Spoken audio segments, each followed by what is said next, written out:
lot of cookware is made with toxic chemicals, PFAS, lead and cadmium. I probably pitched 1,000 investors, thousands of no's, too many to count. Building a massive cookware brand, getting a 3PL, a warehouse. Most important, you as the CEO really need to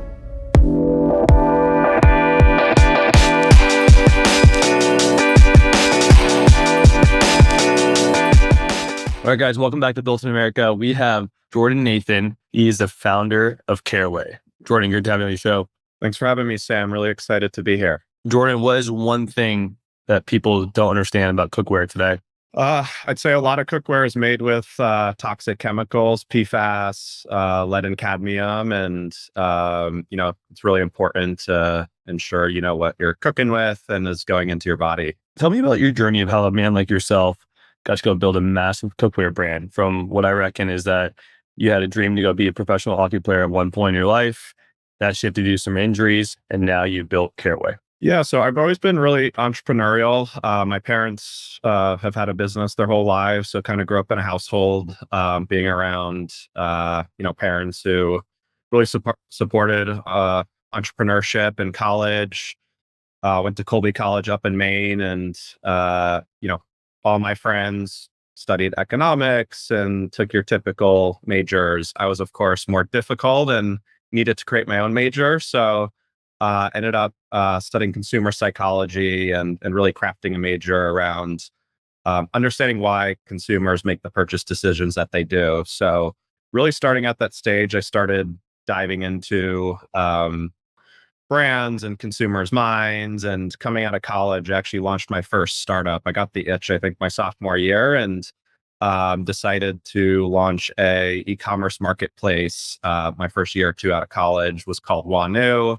Awful name, but product was essentially built to be an Amazon competitor, and basically a platform for all these new D2C brands where consumers could go shop the coolest, hottest new brands. And at that time, Amazon was really just commodities and products that you needed, and wanted to build kind of a experience around products that you wanted. So spent a little time doing that, and unfortunately that one kind of folded, and ended up joining a company called Mohawk Group, I believe in 2015, 2016.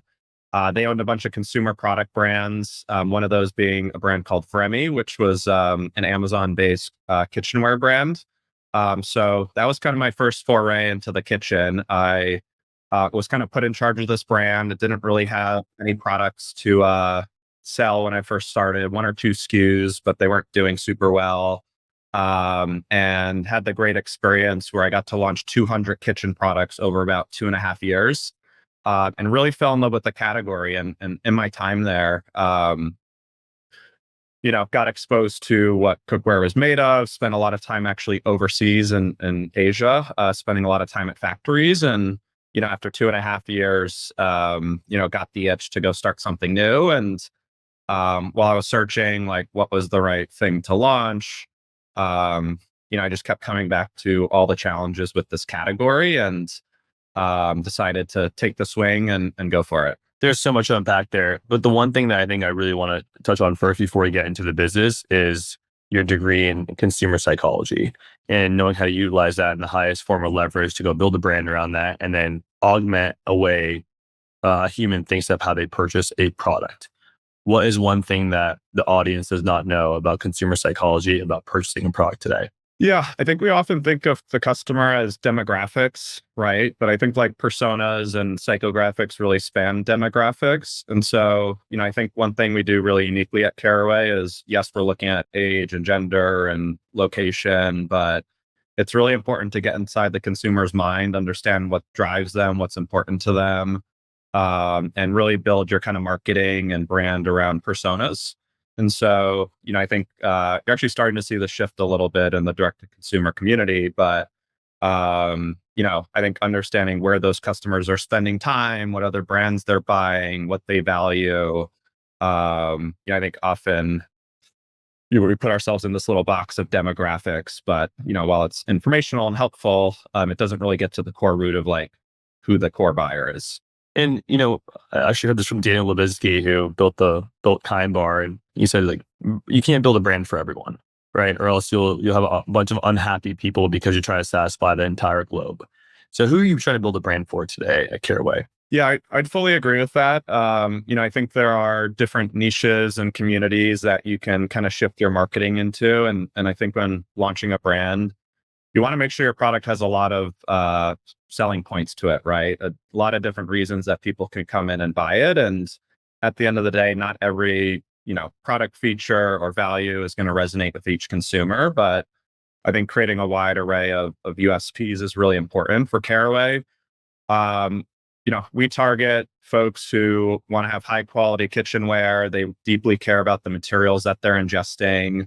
It's more of a fashion customer. So maybe someone buying, you know, uh, let's say like a Lululemon or an Audi, they're going for premium, but maybe not the highest luxury. I'd say our consumers are not professional chefs. So one thing that's really core to Caraway is we never want you to feel like a professional chef. You don't need to be. It's really about how do we actually make the process of cooking easier for you, safer for you, more organized. And, a lot of our consumer base is, parents or, busy professionals who don't have the time to go be, the professional chef within their home.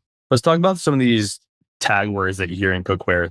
Non-stick, casserole pans, right?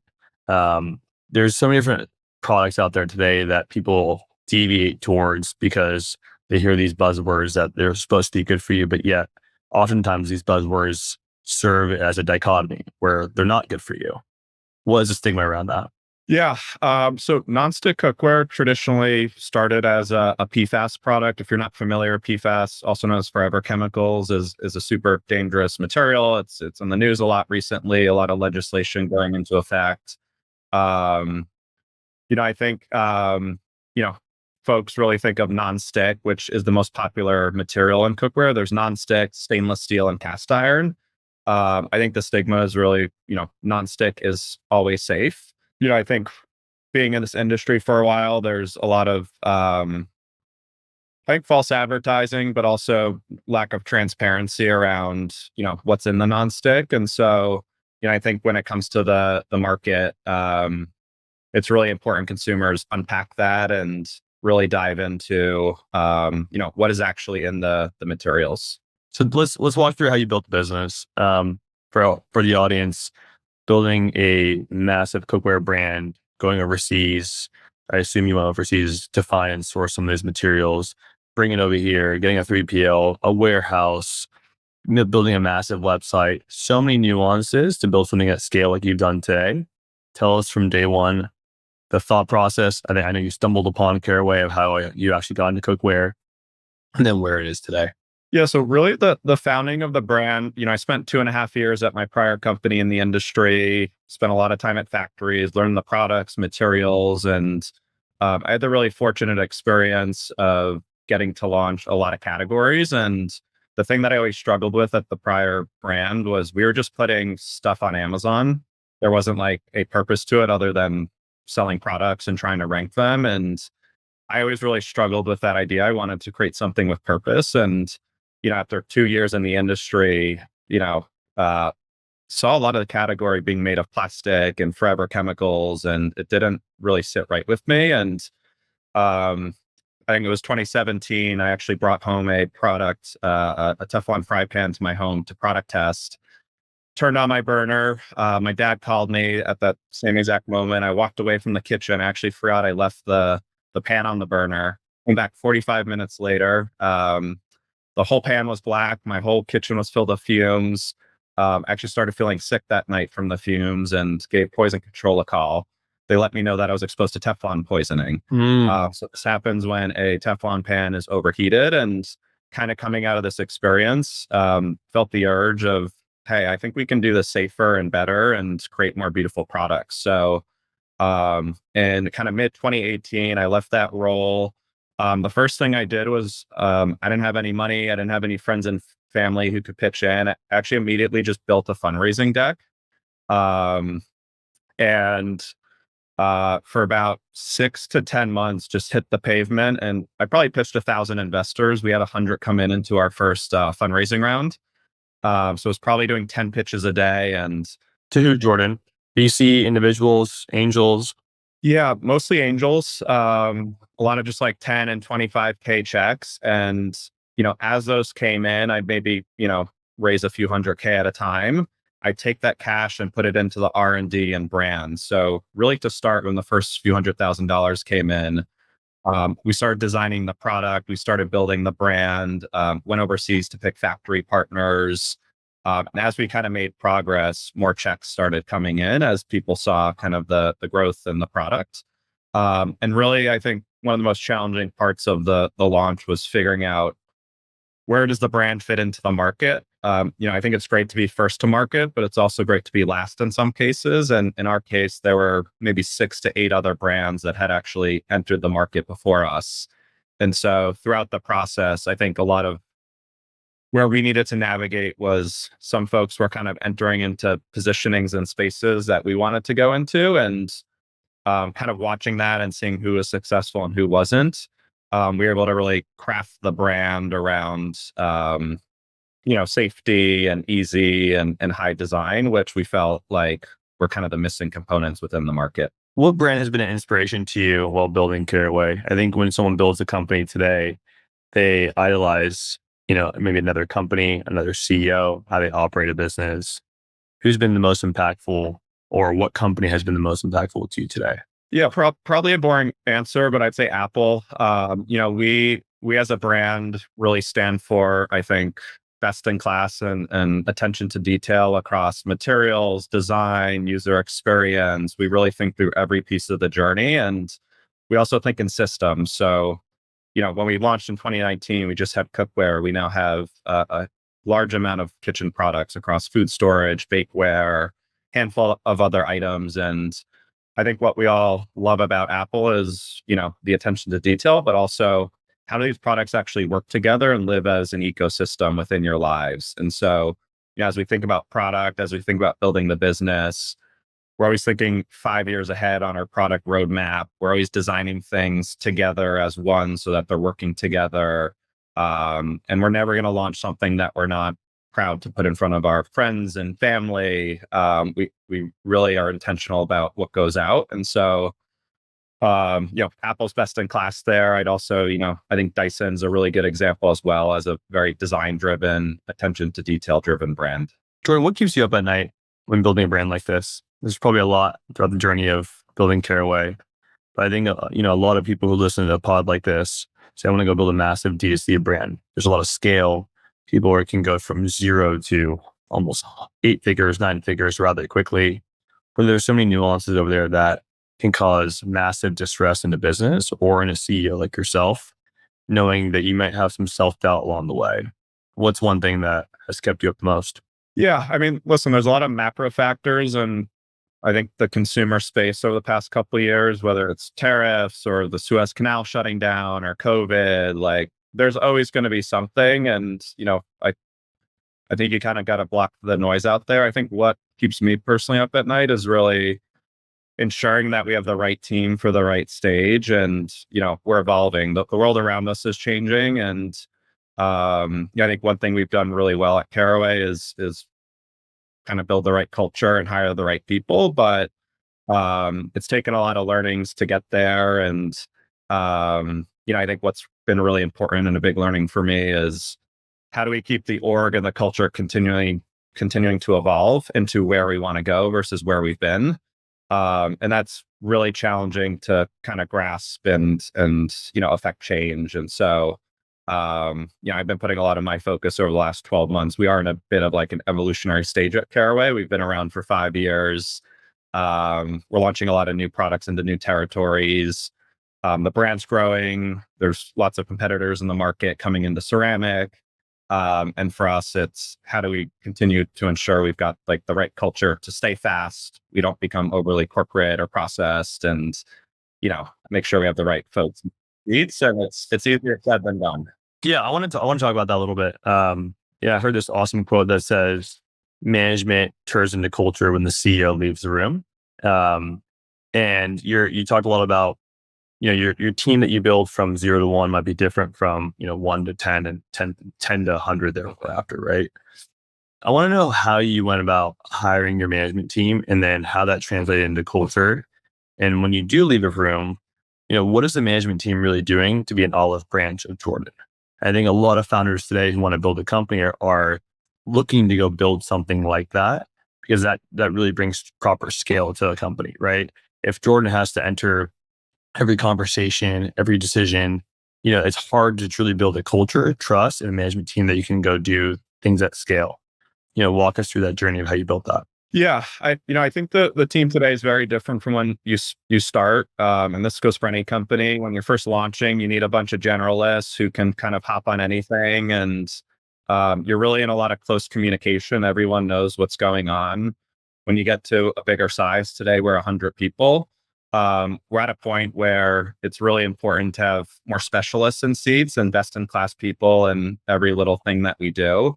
We also value, I'd say, more communication, leadership, energy. And, I think the thing with culture is, um, a lot of people set values at the beginning of a business, but, I question like, how do you know what you value if you don't have data on those values and you haven't seen what works and what doesn't? And so at Caraway, I think it's taken us 3 to 5 years to really hone in on like who is going to be the most successful Caraway employee.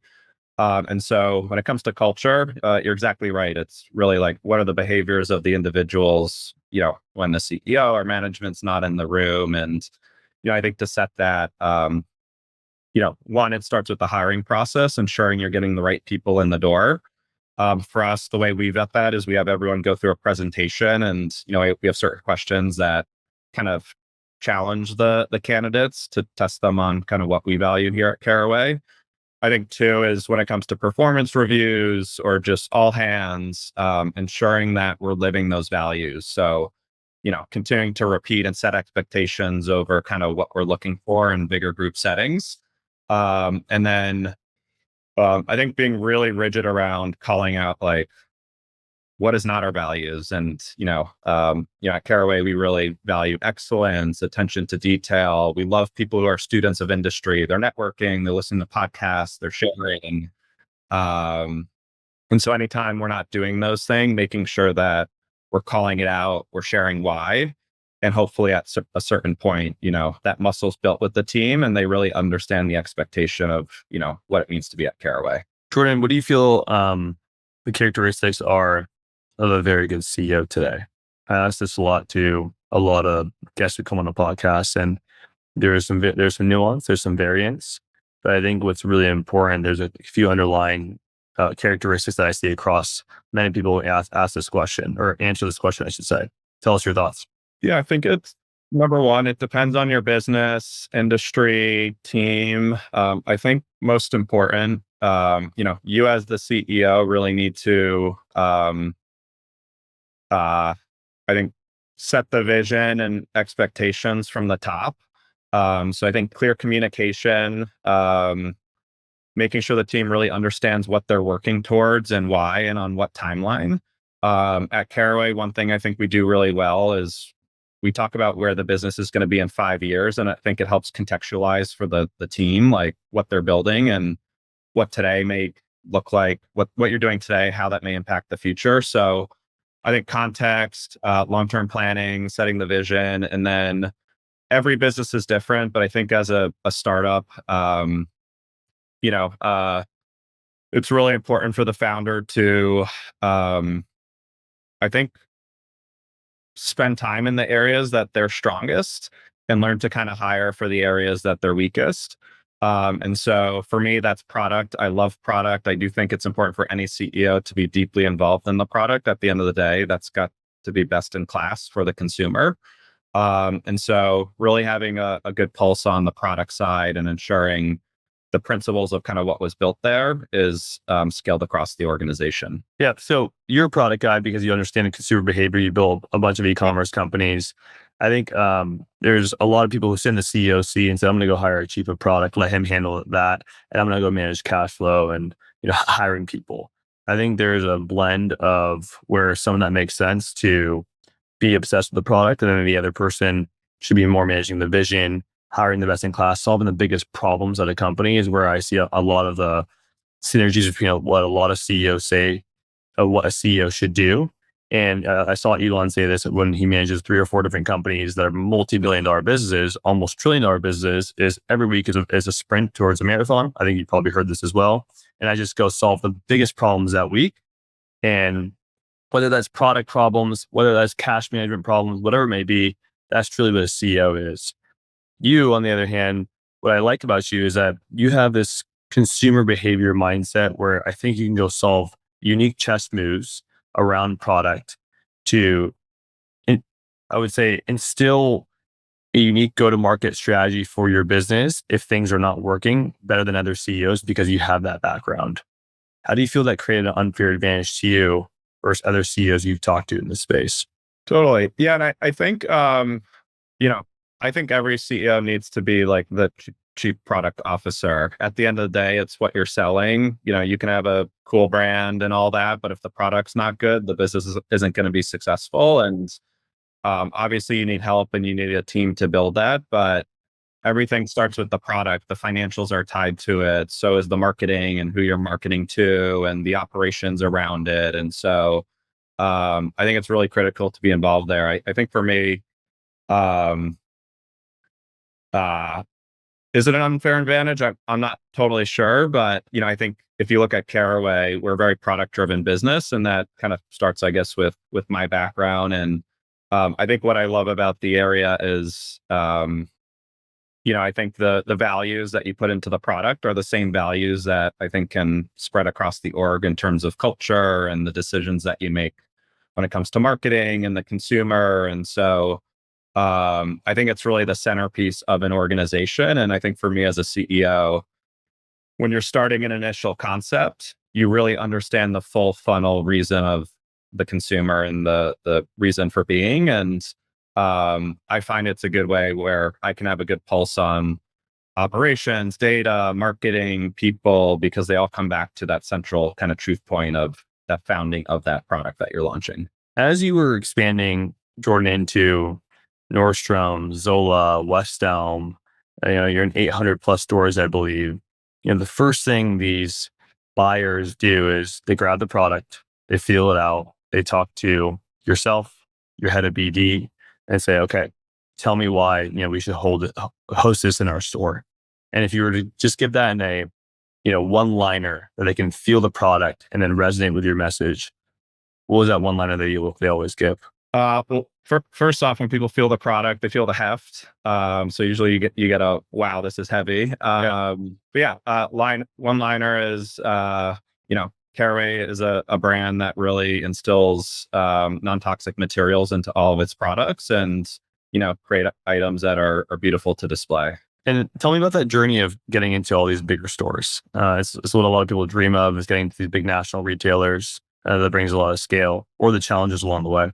So when we launched Caraway, our goal is to get forever chemicals off of shelves, and it was always really important to us to be an omni-channel brand. So while we started direct to consumer and then launched Amazon, I think 2 years after launch, retail was always a big piece of the strategy. If the goal is to really create an alternative in the market for PFAS, we literally need to go replace those items on shelves. So when we actually launched the brand and pre-launch, we started talking with retailers actually before we even had the product designed.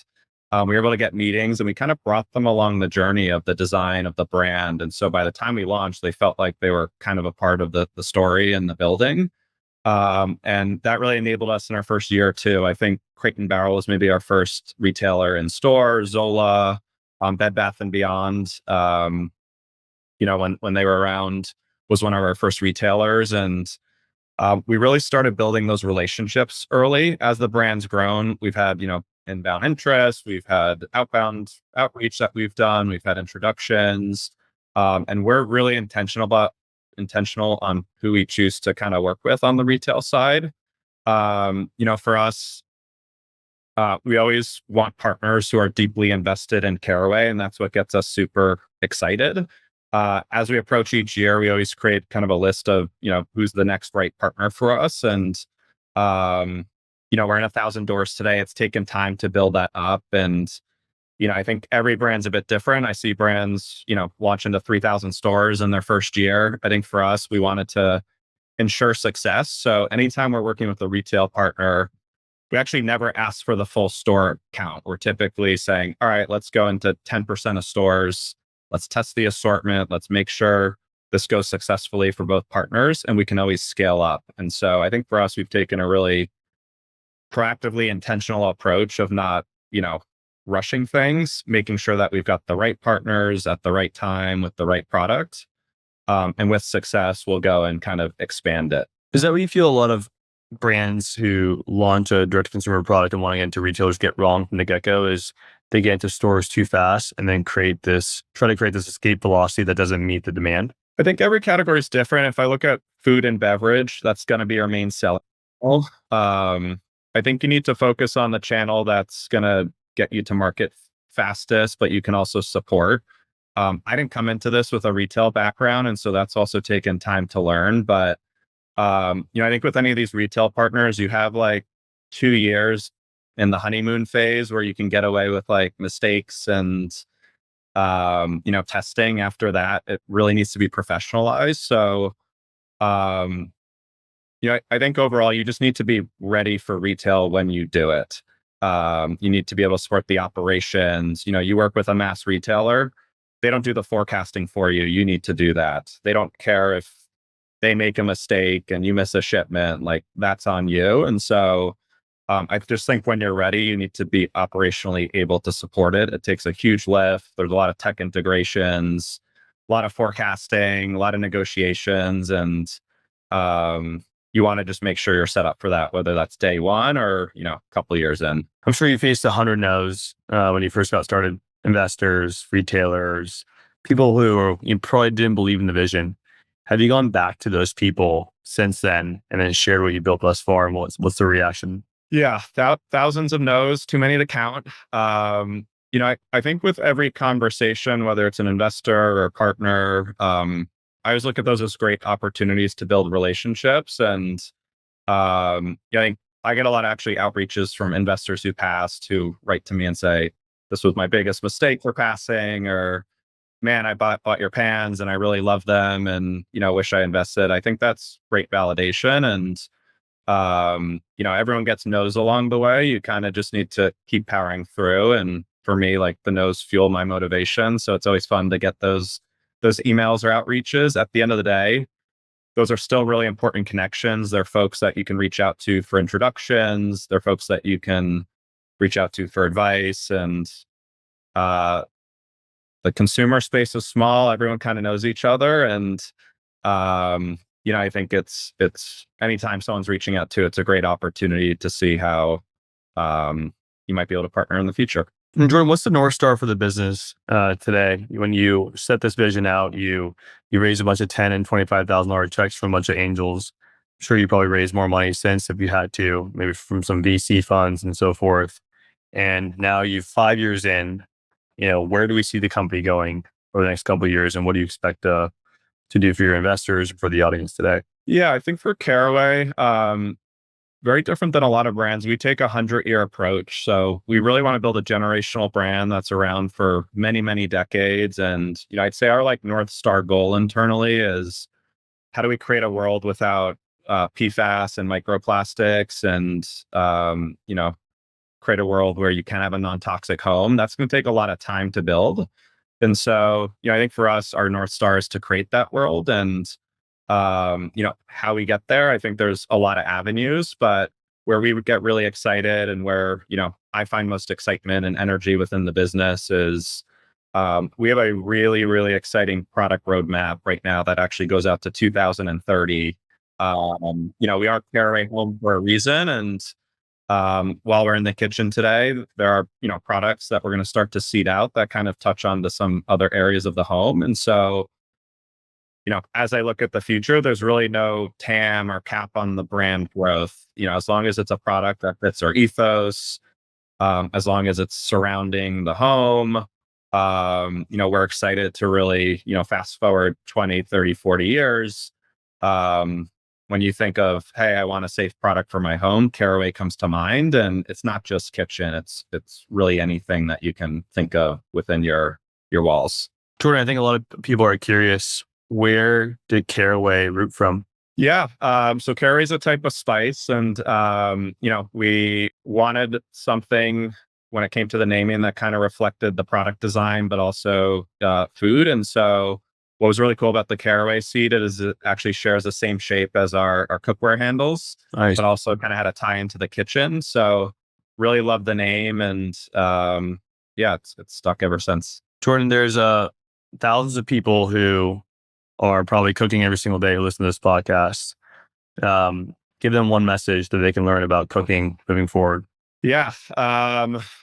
I'd say it's really important across your whole kitchen to be aware of what you're cooking with. I think many of us are, shopping organic and looking to cook healthier, and just make sure what you're cooking with is safe to use, is not leaching plastic, is not leaching forever chemicals, and there are great alternatives in the market to ensure that you're cooking safe and healthily. I love it. Jordan, I'm going to hit you with some rapid fire questions as we wrap up. Jordan, whose social media account is most entertaining today to you? Ooh, I don't know if it's a social media account exactly, but been loving listening to Brian Chesky from Airbnb. Have been listening to a lot of his podcasts and interviews, and he's one of the most impressive founders I've seen. Super articulate, and love his views on building culture. And so, past few months, I've been kind of, studying kind of his journey and listening to him quite a bit. Talk about a guy who struggled raising money from the very beginning and that now has a business bigger than GDP of Croatia. So There you go. Money's not an issue. What company are you buying today? Lululemon. Oh, I like that one. What is one tool or resource you cannot live without and that can't be Caraway? I'd say voice notes. I love doing voice notes versus texts or calls. I find them to be super efficient, and well, maybe it's not a tool. I think a feature that's super useful. Who's the best person in business you've interacted with and why? I'd say our chief strategy officer, Jeff. Jeff actually started as an advisor to the company. We brought him on full time a few years ago, and Jeff and I have formed a really unique relationship. I think we're very opposite people, but very complementary. And he was a prior founder, and I think why he's so awesome to work with is he always brings a ton of energy. He's super strategic. He can break things down into the smallest bites to really comprehend, and always takes an extremely positive outlook. And we're lucky to both have him as an advisor on our board, but also as a full-time team member. What do entrepreneurs get wrong about happiness? I'd say happiness isn't an outcome. I think it's, a state that comes and goes. And, I think happiness at the end of the day, when you're looking back when you're 80, 90 years old is, hopefully you're feeling fulfilled with no regrets. You took the risks that you wanted to. Building a business, pursuing your aspirations, what gives you energy isn't always fun. It can be really challenging along the way. And those moments you may not feel happy, but, I think, it's important to feel fulfilled. And to me, it's not an outcome. It's a, state of kind of being. Jordan, last question. Define wealth outside of monetary value. I think it's feeling a sense of accomplishment, whatever that is for you. I'm really big into these days, like pursuing what gives you energy. And, I think wealth is being able to, spend a life where, you're putting your time into what gives you energy, and you're, accomplishing whatever it may be that you're aspiring to. And for different people, that could be career, being a parent, etc. And so, to me, it's that sense of kind of fulfillment at the end of the day, and really feeling like you took the risks that you wanted to, and you get to the end of the stage, you're not feeling any regret there. Jordan, you've been a wealth of knowledge. I'll say that. I appreciate you so much for being on the pod. Where can people find more about Jordan and Caraway? You could check us out at carawayhome.com. And interestingly, I actually have zero social media. So why is that? I find it distracting, and there's a lot, into running a business and spending time with friends and family. And I think for me, I prefer, in time person with folks. And I think For me, it's just a distraction from kind of goals and where I want to spend time. I like that. I'll leave you with this, that when Kevin O'Leary used to work for Steve Jobs, he said the most admirable thing about Steve Jobs was the signal to output ratio that he was able to put. Have you heard this before? I have. Yep. And reducing the amount of frequency when doing so. And the fact that he was always able to deliver so much output and have such a strong signal in that working day was what made Steve Jobs super impressive. So when you said that, that's the first thing I thought of. And I appreciate that. Jordan, it's been awesome having you on the pod. I look forward to seeing how Caraway continues to grow. And that's the wrap.